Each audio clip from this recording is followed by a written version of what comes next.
Hello and welcome to day 4 of our trip through Acts 27. So today, Paul is going to tell them to take heart. They're going to eat, and of course, then tomorrow the boat will smash. But we're not there yet. We're not smashed yet.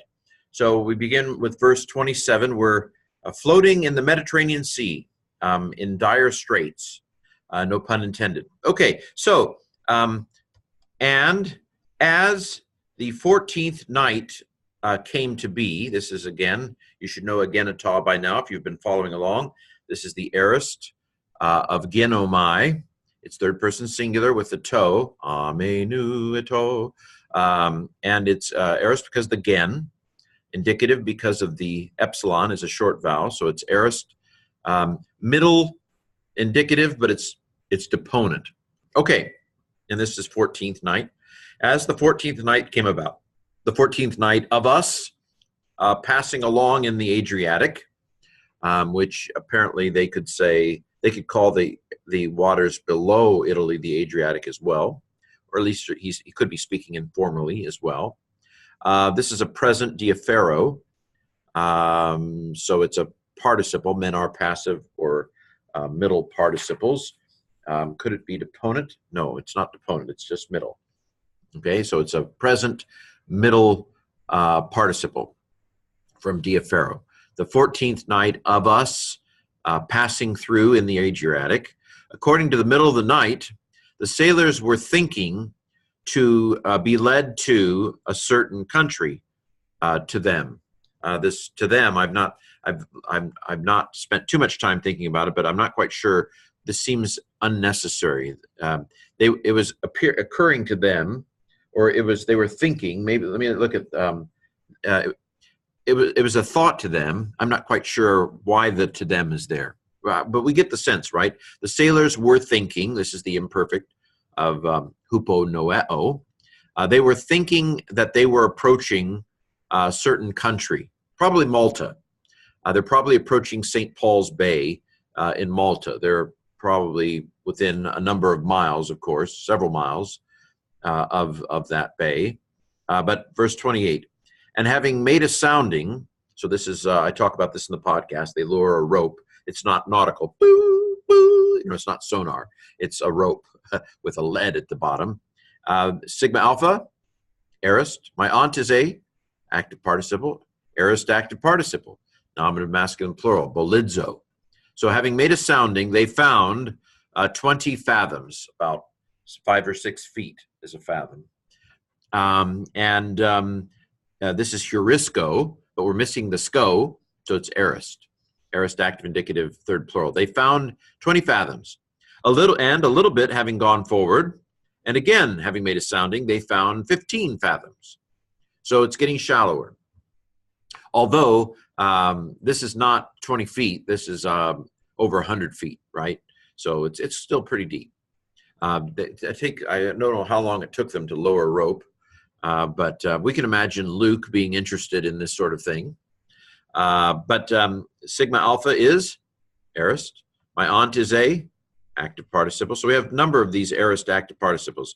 Bolisantes, diastasantes. So the sigma santes, you know Santes, right? Santes, he's aorist active participle. Yeah, lives next door. Okay, so several of those. Verse 29, and fearing, we've seen phobet omai again. There's a lot of fear in this chapter, which is a present deponent participle, middle in form or passive in form, and our passive participles. Fearing lest, seen this a few times too, and I expect a subjunctive when we have a lest. Fearing lest we should fall out into rocky places somewhere. Poo with the accent is where. Without the accent, it's somewhere. Somewhere in a rocky place, our boat will smash. Okay, so lest somewhere against rocky places, we might fall. So the lest, this is subjunctive. It has a long vowel before the ending. With the indicative, a sigma means future. With the subjunctive, a sigma means aorist. So this is aorist. Actually, the sigma is I'm sorry. I made a mistake. I told you I never did that. I made a mistake about that too. This is ekpipto, and the aorist of pipto is epison. So this is, the sigma is not the sigma of the subjunctive. It is the sigma of epison, which is aorist by irregularity, by memorization. So this is indeed aorist. So I had the right parsing, but the wrong reason for it. This is aorist active subjunctive, first plural from ekpipto.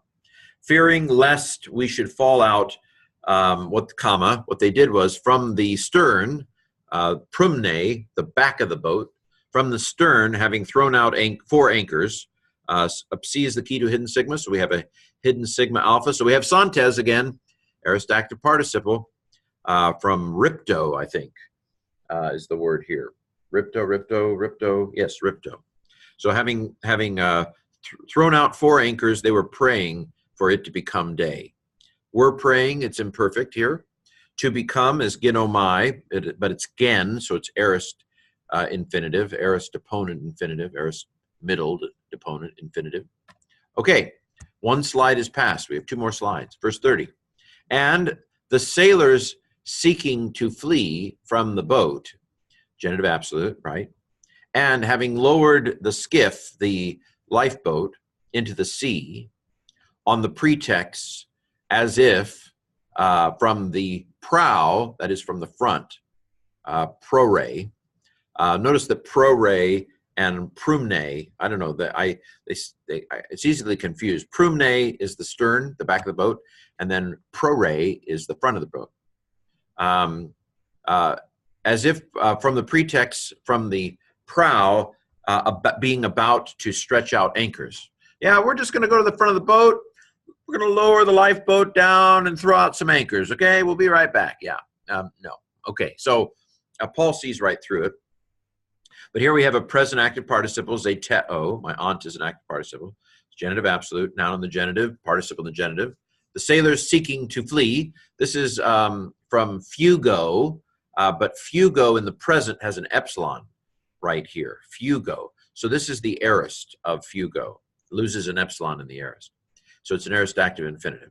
To flee from the boat, and having lowered the skiff, having lowered the lifeboat, so sigma alpha is aorist. So it's santa here again, but it's genitive plural. So it goes with sailors, part of the genitive absolute. Boing, boing, hits 2 different participles.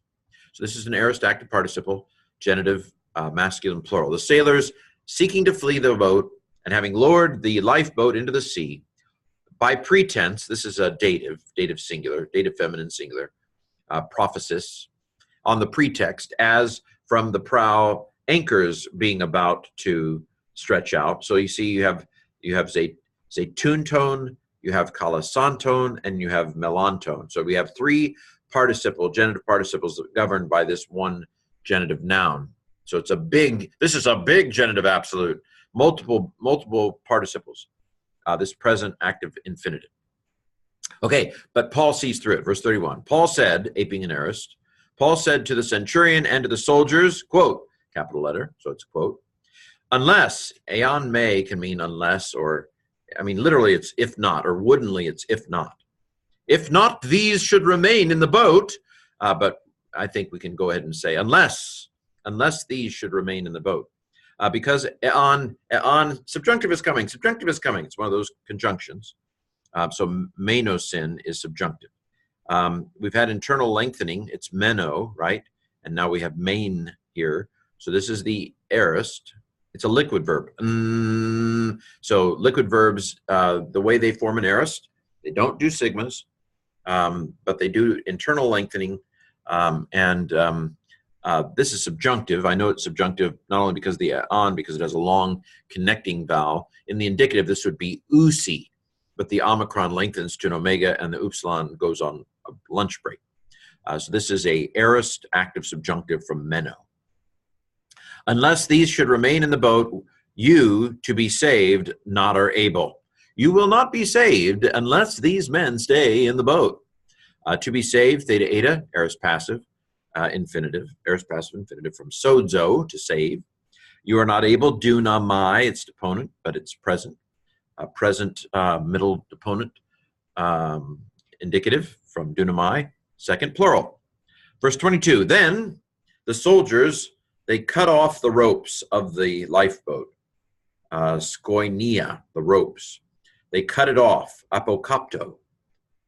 This is, C is the key to hidden sigma alpha. It's aorist indicative here, aorist active indicative.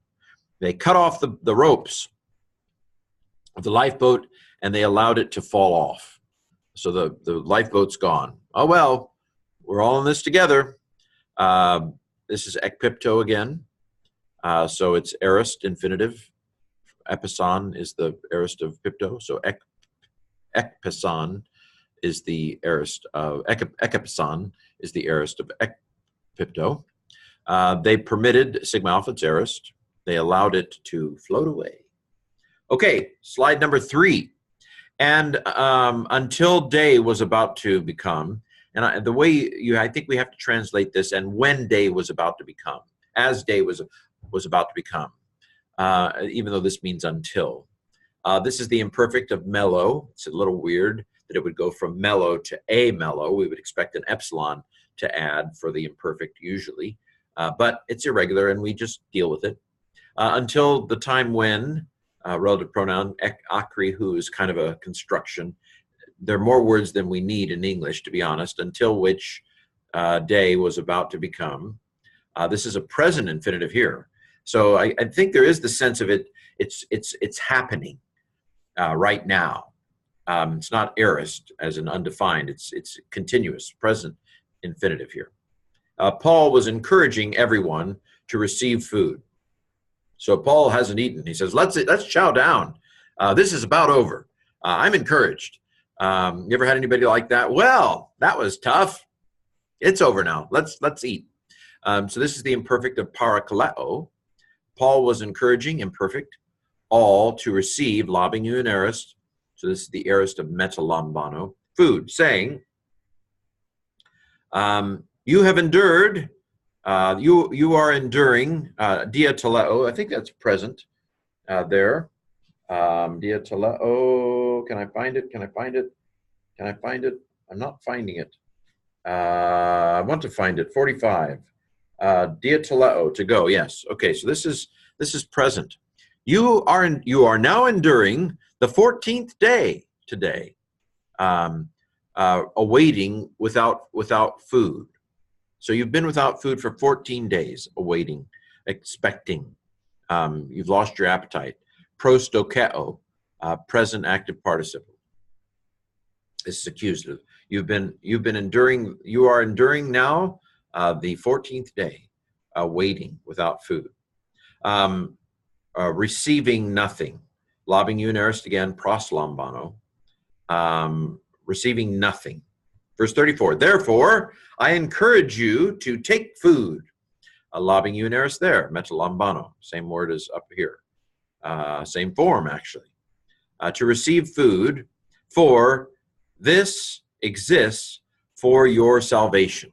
This is for your health. And as I mentioned in the podcast, I think there may be some Eucharistic or communion imagery here. This is for your salvation. Drink you all of this. For a hair of no one of your heads, from your head, is lost. This is apollomy, which has to do with in the active it means to destroy, but in the middle it means to perish. And I think this is a middle. Well, it's middle. So this is an aorist middle indicative. For not a hair from your head will perish. Actually, it might be future here. I think it's future. It is future. So this is future. But it is from apollomy. The angel of destruction in Revelation, Apollyon, it's related to that. So not a hair of your head is lost or will be lost, will perish. Verse 35. And having said these things, aorist, aping an aorist, and having taken bread, lobbing you an aorist, aping an aorist, lobbing an aorist, and having taken bread, he gave thanks to God. This is where the Eucharistic, Eucharisteo begins to come in. He gave thanks to God before all, and having broken, he began to be eating. So how can you eat at a time like this? Actually, they're going to all eat now. Sen, we've seen sen quite a bit. What is sen? Do you remember? Aorist active indicative third singular from Eucharisteo. He was giving thanks to God before all of them, and having broken, he began to eat. This is the aorist middle. C is the key to hidden sigma alpha. It's aorist. Amenu eta, middle or passive ending. So this is aorist middle, indicative third singular from archo. Archo means rule in the active, but in the middle it means to begin. So he began to be eating, present infinitive. Estheo. Having broken, there's that sauce, aorist active participle. Having broken. Okay, the fracture. Again, sounds like communion to me. Maybe it's a coincidence. Maybe it's just this is eating language. I think it sounds Eucharistic to me. Verse 36. And all having become encouraged, having become euthumos, good chested, having become in good spirits. This is a aorist because the gen, aorist participle. And themselves, they themselves received food. So Paul's eating, well, I might as well eat too. So this is lobbing you in aorist, proslambano. So it's aorist middle, because amenuata, ametha, esthe, anta. So it's a third person plural. Aorist middle, indicative, third plural. They themselves, we don't need the autos because the they is in the ending. So it's extra. It's intensive use. They themselves, when autos is in the nominative case, it intensifies the subject. They themselves received food. Verse 37. And all the souls were on the boat 276. So there are 276 people on the boat. That's a good boat. Verse 38. And having become full of food, they were tossing, they were emptying the boat, casting the wheat into the sea. They were lightening the boat. They were lightening. Kufidzo. So this is the imperfect of kufidzo. They were lightening the boat, lightening the boat, not lightning. Casting, present participle, present middle participle. Casting the wheat into the sea. Having been full, theta epsilon, aorist passive. Unt participle, aorist passive participle. Nominative masculine plural from korenumi, to have enough. And having had enough of food, they were lightening the boat, casting the wheat into the sea. So there we have today. Tomorrow, the boat's going to break apart. So you don't want to miss that. That'll be tomorrow, Lord willing. We'll finish up Acts 27.